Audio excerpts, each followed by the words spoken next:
So tonight, it was the big contract signing for the Royal Rumble, the fatal four-way for the world title. We saw all three men sign the contract. Then Paul Heyman would come out and say, well, him and Roman haven't looked over the contract. Roman won't sign it. This was golden. I love this because what it turned into was a power play. As Nick Aldis would say, if Roman doesn't sign it, he'll vacate the championship. Paul Heyman would also say Nick Aldis was wearing knockoff Paul Heyman suits, which would make Randy Orton take a closer look. Love Randy Orton when he's in that kind of mood. That mood would continue as chaos would ensue between LA Knight and AJ Styles as he just stood in the background, giving us some great facial expressions. And of course, these two would set up a match with a brawl. I love a good brawl in WWE. But it didn't end there. Paul Heyman. Well, Randy Orton got him by his dangly bit. That's right. Randy Orton grabbed Paul Heyman by his dangly. Yep, his tie. And he would tell him that he's going to reintroduce Roman Reigns to the three most deadly letters in sports entertainment. This is things you might have missed from Friday Night SmackDown. Make sure you hit the like button. And if you are new to the channel, go ahead and hit the subscribe button too. Did anyone else, or was it just me, find it really weird when Roman Reigns arrived at the arena tonight? Paul Heyman had the WWE Unified, Undisputed World Championship, and it didn't set off the metal detector? What? What the hell is that thing made of? Well, Solo Sikoa would promise an irate tribal chief tonight that he would fix the problems. And he did. He came out, he laid out AJ Styles and LA Knight, cancelling their match. No winner there, which actually protects both. Very smart from WWE. Well, the main event, well, it went the exact same way as LA Knight and AJ Styles got involved. Both laid out by the Viper Randy Orton until Roman Reigns would emerge, be the last man standing to sign the contract for the fatal four-way. It looked like Roman was about to spear Randy Orton. Instead, Randy fulfilled his promise. RKO to Roman Reigns. All that's left to say is acknowledge that tongue action. We did get the massive news earlier today regarding Seth Rollins and the injury he sustained on Raw. The injury has been confirmed as a torn MCL and a partially torn meniscus.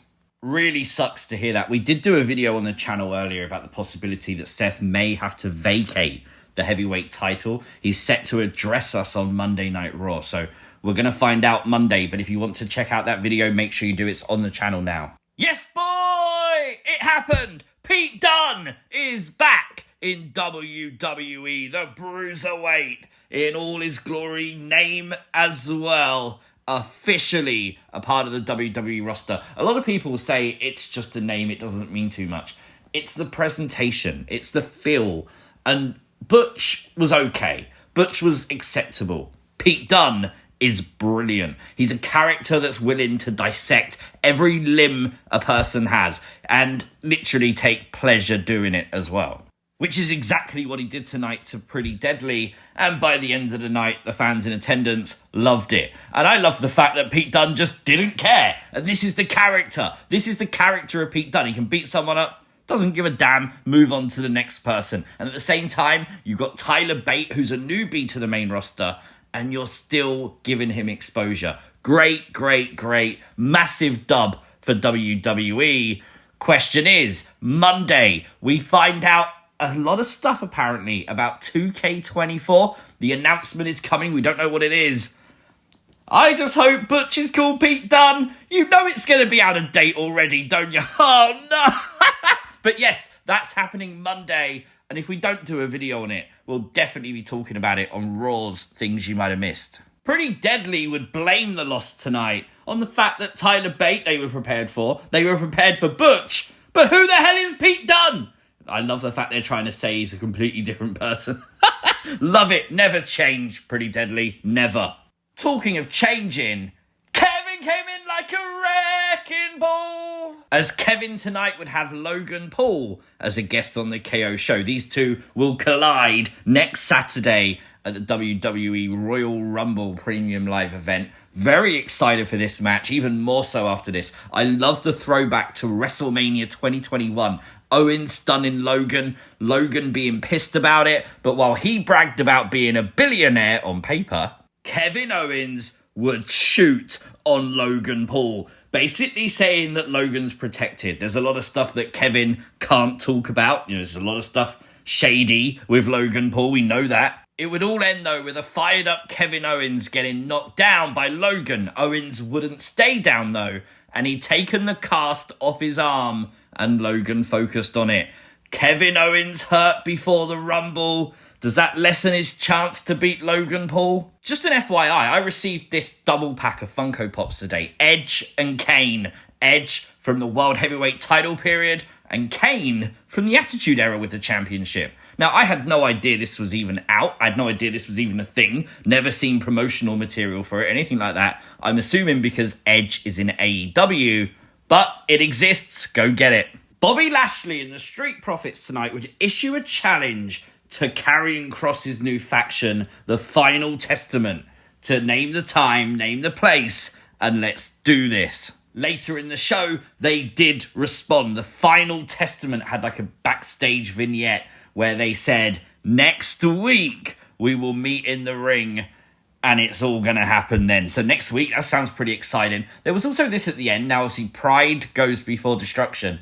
Now, don't forget, Bobby Lashley's stable was rumoured to be called Pride. They actually haven't called them Pride on TV yet, but is this either something they forgot to edit out of this sort of vignette, or is it something still coming? The LWO Civil War will continue tonight in six-man tag action, a match which had everything you think it's going to have. Very fast-paced. It looked like Carlito was going to win it for his team until a blind tag by Santos Escobar allowed him to pin Carlito. Great storytelling. Love that the Hills won. You're still reintroducing Angel and Humberto, so great to see them get that spotlight still. With the biggest member of the LWO, Rey Mysterio, sit out. This doesn't hurt the LWO, but this probably hurt. Look at the handprint on the chest of Angel Garza. Can you see that? That's insane, man. That looks like it hurt. After their match got stopped last week, next week we're going to get Theory versus Carmelo Hayes 2. I'm excited for that.